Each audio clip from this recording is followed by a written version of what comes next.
Джой беше от онези момичета, които обичаха да се присмиват на другите. Тя се смееше най-силно, когато някой друг беше унизен. Особено Ана. Спомняше си как в 9-ти клас заляха Ана с мляко в коридора. Джой беше първата, която посочи и каза: "Гледай я пълна загубенячка." Тогава всички се смяха на Ана, а тя не обели и дума, просто им се усмихна. Сега, години по-късно, Джой се събуди. Но не в леглото си. В стаята нямаше прозорци. Нямаше врата. Само стени, покрити с огледала. Всяко едно показваше различен ъгъл на същата фигура, момиче с дълга черна коса, бледа кожа и усмивка, а усмивката в отражението се оказа до болка позната. Джой се приближи до едно от огледалата. И попита с треперещ глас: "Ана." Фигурата не помръдна.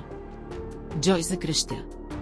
Завъртя се към следващото огледало, но отново виждаше Ана в отражението. И в следващото. И следващото. Всички показваха Ана. Изведнъж огледалата започнаха да се пукат едно след друго. С всяко счупено парче Джой усещаше болка и спомените и започнаха да изчезват. Смехът и от онзи ден в училище. Лицата на приятелите й, дори името й, остана само едно последно огледало. То не се счупи. Само прошепна: "Помниш ли ме сега?" Джой отвори уста, но вече нямаше глас.